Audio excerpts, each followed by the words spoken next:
Kezako Fedo en piste. On peut peut-être rejoindre très vite Pierre-Emmanuel. Pierre, quelles sont les dernières nouvelles concernant notre champion français, le lauréat du prix d'Amérique Marionneau 2004? On était un petit peu inquiet tout à l'heure, Fabien, parce que Jean-Michel Bazir avait indiqué sur l'hippodrome que le cheval n'avait pas fait un bon hit tout à l'heure. On avait décidé au début de le courir avec un enraînement et ce n'a pas été concluant. Finalement, il va courir sans enraînement, Kezako Fedo.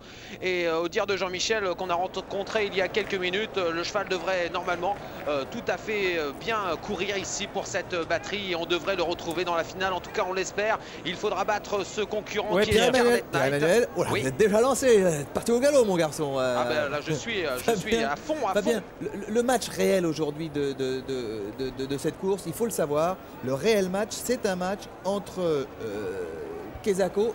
Jean-Michel Bazir dans ses œuvres ici à Vincennes face à ce Scarlet Knight. C'est ce que commençait à nous présenter Pierre-Emmanuel. Scarlet Knight qui est de retour au plus haut niveau. Il est invaincu cette année, certes dans des courses qui ne sont pas celles du niveau de l'Elite Club ou de la batterie qu'il rencontre aujourd'hui, mais Scarlet Knight est de retour, il faut bien se le dire. Il a été tranquille cet hiver, repos, il a fait un petit peu la monte, ça lui a donné un moral d'enfer et il est de retour.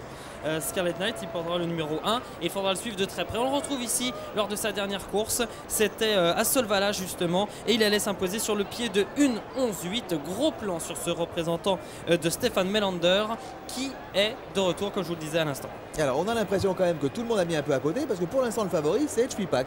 HP Pack pour ce... Non, c'est Kezako Fedo, le grand favori, 1,80 €. Ah oui, ça y est, on vient de passer là. HP Pack à 12 €. Et puis on note que Scarlet Knight, Pierre, est proposé à 3,40 €. On s'attend à ce duel, départ dans quelques instants.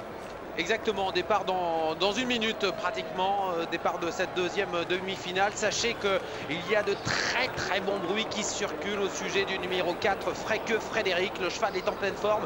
À l'image de Scarlet Knight, il est invaincu cette année. Et on attend du grand Freke Frédéric aujourd'hui. Il va partir à la droite de Kezako Fedo avec son numéro 4. Et puis on parle également de HP Pack qui avait terminé deuxième de l'édition 2002 de l'Elite Club derrière Varenne. HP Pack, un super débouleur qui devrait prendre l'avantage, associé à Yorma Contio, un cheval qui a remporté l'an dernier le Grand Prix des Nations. Voilà donc les 4 favoris dans l'ordre: Kezako Fedo en premier, Scarlet Knight en deuxième, Freke Frédéric en troisième et HP Pack en quatrième. En ce qui concerne bien sûr les Suédois, ils préfèrent donc Kezako Fedo aux autres étrangers de l'épreuve et notamment au cheval américain entraîné en Suède, Scarlet Knight, entraîné par Stéphane Melander, qui entraîne finalement à une cinquantaine kilomètres de l'hippodrome de Solvala. Pierre, en un instant, puisqu'on a quelques secondes avant le départ, plus que 4 secondes, vous nous confirmez revenu Guidé Palema et Civil Action ainsi que Steinlager qualifiés pour la finale. Les 4 qualifiés effectivement de la première batterie, 1:11 et 4 dixièmes, c'était le chrono affiché par revenu dans la première batterie. Et on se place couloir 3, le français Kezako Fedo associé à Jean-Michel Bazir. Regardez-le ici, il est prêt maintenant à partir sans enraînement. Il va retrouver sur sa gauche HP Pack. Le plus à la corde, c'est Stéphane Melander avec Scarlet Knight. On sait que Scarlet Knight n'est pas un super débouleur, donc il va certainement se faire prendre de vitesse en début de course. On accélère de plus en plus. On est tous avec Kezako Fedo. Il faut absolument qu'il termine dans les 4 premiers pour participer ensuite à la finale. On accélère maintenant et on va partir sur le mile 709 mètres. On démarre Kezako Fedo, excellent en début de course. Il se retrouve en 2-3e position, mais il est au galop, en catastrophe. Catastrophe pour Kezako Fedo, grand galop. Alors là, c'est un coup de théâtre, bien sûr, et il ne peut pas être remis par Jean-Michel Bazir. Coup de théâtre dans cette deuxième batterie. Je crois que c'est fini pour Kezako Fedo. Ça, c'est véritablement un coup de théâtre. Malheureusement, je crois qu'il va être disqualifié. C'est fini pour Kezako Fedo. Non pas disqualifié, mais très loin. On en profite devant avec HP Pack. Oh, c'est vraiment dommage, cette faute de Kezako Fedo. On va regarder ce qui se passe devant. C'est fini pour Jean-Michel Bazir qui est très loin maintenant. On est en tête de course HP Pack en 2e position, pratiquement à son extérieur. Freke Frédéric le long de la corde en 3e position. Il y a le numéro 5, c'est bien sûr le concurrent qui est à suivre dans cette course, Tax the Devil, associé à Hawkes 27, le driver de Guy de Palema. Je regarde où se trouve Kezako Fedo. Il est bien trop loin, ça va être très dur. Il est à 50 mètres des 6 premiers. Il ne va pas pouvoir se qualifié. La ligne d'en face avec HP Pack qui est en tête. C'est un Américain. En deuxième position, numéro 4, Freke Frédéric, un cheval d'origine danoise entraîné en Suède le long de la corde de Tax the Devil. La quatrième position pour Stéphane Melander qui attend son heure avec Scarlet Knight.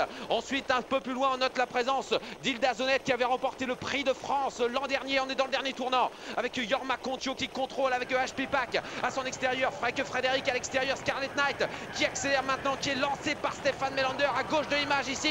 Il accélère et il semble aller magnifiquement pour le moment. La quatrième place pour Tax the Devil. On est très groupé maintenant et on va rentrer dans la ligne droite. 4 places pour la finale et on est très groupé avec le long de la corde. HP Pack qui est lancé totalement par Jorma Kontio au centre. Freke Frédéric à l'extérieur. Scarlet Knight qui prend l'avantage maintenant et qui se détache. Scarlet Knight qui va s'imposer certainement dans cette batterie. En deuxième position, Tax the Devil, le numéro 5. Et le long de la corde, c'est Jorma Kontio qui a lutté avec à l'extérieur le numéro 8, Prime Prospect. Victoire de Scarlet Knight, victoire de Stéphane Melander. Deuxième place pour Tax the Devil. Ensuite, c'est très serré entre HP Pack et à l'extérieur Prime Prospect. Énorme déception causée par le français Keza Kofedo. Malheureusement, complètement fautif en début de course alors qu'il était parti vraiment très bien. Il était en 2-3e position, mais malheureusement, il n'a pas pu rester au trot. Et comme la dernière fois dans le Grand Prix d'Oslo, eh bien, il a dû totalement abdiquer en début de course. C'est vraiment dommage. C'est pourtant un cheval qui a toujours montré qu'il était régulier, qu'il n'était pas fautif. Et là, lors de ce mois de mai, eh bien, à 2 reprises, il a fait la faute et il ne participera pas malheureusement à la finale. C'est une grosse déception. Grosse déception côté français. En revanche, Scarlet Knight s'impose et il laisse une très grosse impression. Attention à lui pour la finale. La deuxième place pour Tax the Devil. C'est très serré pour la troisième entre les numéros 2 Pierre HP Pack et 8 Prime Prospect. A priori, on a donc qualifié sur Scarlet Knight ainsi que Tax the Devil. On sera prudent en ce qui concerne les 3e et 4e qualifiés lors de cette deuxième batterie. Keza Kofedo out, c'est très dommage comme vous le disiez à l'instant, mais Scarlet Knight superbe.